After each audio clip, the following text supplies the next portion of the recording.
PTI को ना किसी स्टेज की ज़रूरत है, ना पीटीआई को किसी जगह की ज़रूरत है। हमारे कारकुनों में अब इतनी जिसे कह लें कि खान के नाम की कशिश है कि जहां हम बुलाते हैं उसी जगह को वो जलसागाह बना देते हैं। तो मैं अपने सारे टिकट होल्डर्स, एमएनएज, एमपीए सबको, अपने कारकुनों को ये खिराज तहसीन पेश करती हूँ कि ये जिस तरह से इस गर्मी में घुटन में निकलते हैं और सिर्फ वज़ीर आज़म खान के साथ खड़े होते हैं। मैं सिर्फ इतना कह दूँ, ये किसी के कॉल पर नहीं आते, ये वज़ीर आज़म खान सब के कॉल पर आते हैं। मुझे तो ये बड़ी बहन के तौर पर इज्जत देते हैं जो मेरा मान रहा है। मैडम, इंसाफ की उम्मीद रखती हैं अदालतों से? आप हमेशा ये कहती हैं कि हम तो अदालतों को पहले आज़ाद कराने आते हैं, तो फिर इंसाफ कैसे मिलेगा अगर आप अदालतों पे अभी आज़ाद नहीं है? देखिए, मैं इतना समझती हूँ कि अदालतों को सिर्फ ये सोचना चाहिए, ये जो अवाम आती है, ये जो मुंतखब नुमाइंदे आते हैं, ये आपके सामने क्यों आते हैं? आते हैं हर 2 दिन बाद, 1 दिन बाद आप पेशी रखते हैं। कोई साउथ से आता है, आपने देखे होंगे हमारे आज साउथ और सेंट्रल पंजाब की तंजीमों ने आना था, तो आपने देखा होगा कि रहीम यार खान से लेकर यहाँ पर तौनसा से लेकर कितने लोग आते हैं, और वो क्या आकर वो सिर्फ इन अदालतों को, इन जजेस को ये बताते हैं कि हम अवाम के मुंतखब नुमाइंदे हैं, जिन्हें अवाम ने मुंतखब किया है। अवाम के मुंतखब नुमाइंदे अगर आपके साथ खड़े हैं तो इसका मतलब है पाकिस्तानी अवाम, पंजाब की अवाम आपके साथ खड़ी है।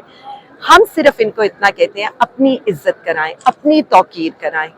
ये जो अवाम का एतमाद आप लोग तोड़ रहे हैं ना, मतलब मुझे अफसोस ये है कि अगर सुप्रीम कोर्ट के जजेस अपने ही जजेस को इंसाफ नहीं दे पाते तो हम तो आम लोग हैं, हम फिर भी आकर इनको मजबूत करते हैं, इनसे इजहार यकजहती करते हैं कि अपने लिए खड़े खान साहब को अगर अदालतें इंसाफ नहीं देती तो फिर खान साहब को बाहर निकालने का कौन सा रास्ता है आपके पास? देखिए जी, हम सिर्फ इतना समझते हैं कि एक ही लीडर था जो दूरंदेश भी है, जो दूरंदेश भी था, और जिसकी स्टेटमेंट्स आज भी, चाहे इंडिया पाकिस्तान की वॉर हो रही हो, चाहे यूएस का अटैक हो रहा हो ईरान के ऊपर, या जो भी चीज़ें हो, वो सारी स्टेटमेंट्स आपको नजर आ रही हैं और वो वज़ीर आज़म खान की है।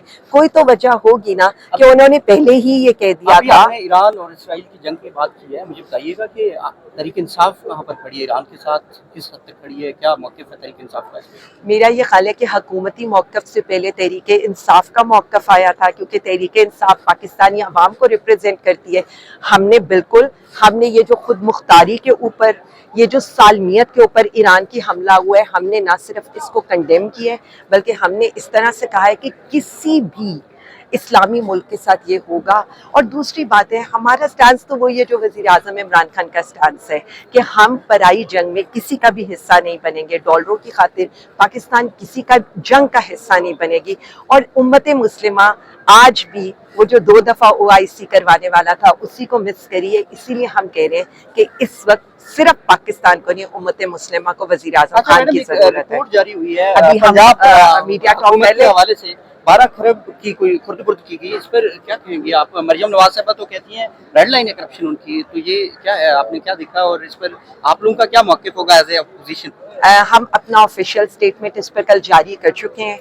उसके अलावा हम इसको नैब में भी चैलेंज करने जा रहे हैं। फिर आप ये पूछेंगे कि जी आप चैलेंज तो करने जा रहे हैं, इनका क्या वो आएगा? मेरा ये ख्याल है कि कुछ चीज़ें हिस्ट्री में लिखी जाती हैं और वो हिस्ट्री में लिखी जाएगी कि 1.5 साल की वो हुकूमत जो अवामी हमायत के बगैर आई थी, 1000 अरब की अवामी पैसे के ऊपर उसने करप्शन की। अभी तो आहिस्ता आहिस्ता इब्तदा ज़ईम आपने की थी, ग्रीन लाइन के पेंट उड़ने से लेकर अब तो महकमा सेहत का एक और नया स्कैंडल आ गया है, 29 करोड़ का डेंगू के जो फेक इन्होंने काम किया है, और उसके बाद अब ये 1000 अरब वाला।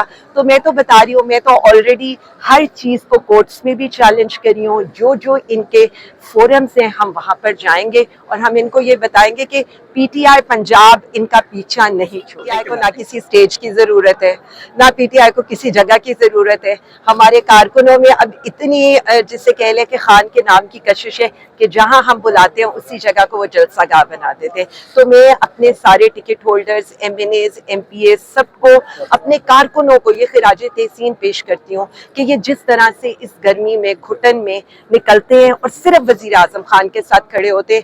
मैं सिर्फ इतना कह दूँ, ये किसी के कॉल पर नहीं आते, ये वज़ीर आज़म खान सब के कॉल पर आते हैं। मुझे तो ये बड़ी बहन के तौर पर इज्जत देते हैं जो मेरा मान रहा है। मैडम, इंसाफ की उम्मीद रखती हैं अदालतों से? आप हमेशा ये कहती हैं कि हम तो अदालतों को पहले आज़ाद कराने आते हैं, तो फिर इंसाफ कैसे मिलेगा अगर आप अदालतों पे अभी आज़ाद नहीं है?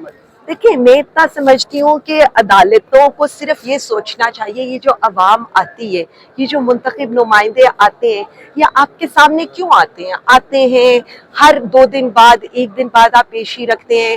کوئی ساؤتھ سے آتا ہے، آپ نے دیکھے ہوں گے ہمارے آج ساؤتھ اور سینٹرل پنجاب کی تنظیموں نے آنا تھا تو آپ نے دیکھا ہوگا کہ رحیم یار خان سے لے کر یہاں پر تونسا سے لے کر کتنے لوگ آتے ہیں، اور وہ کیا آ کر وہ صرف ان عدالتوں کو، ان ججز کو یہ بتاتے ہیں کہ ہم عوام کے منتخب نمائندے ہیں جنہیں عوام نے منتخب کیا ہے.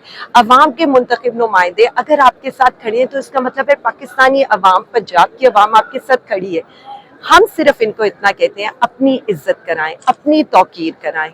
یہ جو عوام کا اعتماد آپ لوگ توڑ رہے ہیں نا، مطلب مجھے افسوس یہ ہے کہ اگر سپریم کورٹ کے ججز اپنے ہی ججز کو انصاف نہیں دے پاتے تو ہم تو عام لوگ ہیں، ہم پھر بھی آ کر ان کو مضبوط کرتے ہیں، ان سے اظہار یکجہتی کرتے ہیں کہ اپنے لیے کھڑے خان ہوں. صاحب کو اگر عدالتیں انصاف نہیں دیتی تو پھر خان صاحب کو باہر نکالنے کا کون سا راستہ ہے آپ کے پاس؟ دیکھیں جی، ہم صرف اتنا سمجھتے ہیں کہ ایک ہی لیڈر تھا جو دور اندیش بھی ہے، جو دور اندیش بھی تھا، اور جس کی سٹیٹمنٹس آج بھی، چاہے انڈیا پاکستان کی وار ہو رہی ہو، چاہے یو ایس کا اٹیک ہو رہا ہو ایران کے اوپر، یا جو بھی چیزیں ہوں، وہ ساری سٹیٹمنٹس آپ کو نظر آ رہی ہیں اور وہ وزیر اعظم خان کی ہے. کوئی تو وجہ ہوگی نا کہ انہوں نے پہلے ہی یہ کہہ دیا ابھی تھا. آپ نے ایران اور اسرائیل کی جنگ کی بات کی ہے، مجھے بتائیے گا کہ تحریک انصاف کہاں پر کھڑی ہے، ایران کے ساتھ کس حد تک کھڑی ہے، کیا موقف ہے تحریک انصاف کا اس میں؟ میرا یہ خیال ہے کہ حکومتی موقف سے پہلے تحریک انصاف کا موقف آیا تھا، کیونکہ تحریک انصاف پاکستانی عوام کو ریپرزینٹ کرتی ہے.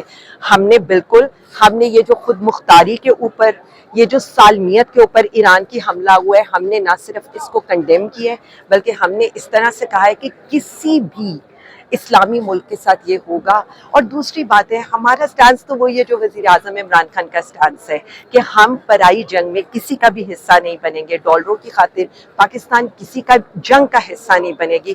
اور امت مسلمہ آج بھی وہ جو 2 دفعہ OIC کروانے والا تھا اسی کو مس کریے. اسی لیے ہم کہہ رہے ہیں کہ اس وقت صرف پاکستان کو نہیں، امت مسلمہ کو وزیر اعظم خان کی ضرورت ہے. رپورٹ جاری ہوئی ہے ابھی ہم پنجاب میڈیا ٹاک حکومت کر کے لیں. حوالے سے 12 کھرب کی کوئی خرد برد کی گئی، اس پر کیا کہیں گی آپ؟ مریم نواز صاحبہ تو کہتی ہیں ریڈ لائن ہے کرپشن ان کی، تو یہ کیا ہے، آپ نے کیا دیکھا اور اس پر آپ لوگوں کا کیا موقف ہوگا ایز اے اپوزیشن؟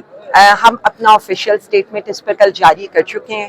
اس کے علاوہ ہم اس کو نیب میں بھی چیلنج کرنے جا رہے ہیں. پھر آپ یہ پوچھیں گے کہ جی آپ چیلنج تو کرنے جا رہے ہیں، ان کا کیا وہ آئے گا؟ میرا یہ خیال ہے کہ کچھ چیزیں ہسٹری میں لکھی جاتی ہیں اور وہ ہسٹری میں لکھی جائے گی کہ 1.5 سال کی وہ حکومت جو عوامی حمایت کے بغیر آئی تھی، 1000 ارب کی عوامی پیسے کے اوپر اس نے کرپشن کی. ابھی تو آہستہ آہستہ ابتدا زعیم آپ نے کی تھی، گرین لائن کے پینٹ اڑنے سے لے کر اب تو محکمہ صحت کا ایک اور نیا سکینڈل آ گیا ہے، 29 کروڑ کا ڈینگی کے جو فیک انہوں نے کام کیا ہے، اور اس کے بعد اب یہ 1000 ارب والا. تو میں تو بتا رہی ہوں، میں تو آلریڈی ہر چیز کو کورٹس میں بھی چیلنج کری ہوں. جو ان کے فورمز ہیں ہم وہاں پر جائیں گے اور ہم ان کو یہ بتائیں گے کہ PTI پنجاب ان کا پیچھا نہیں چھوڑے. Thank you ma'am.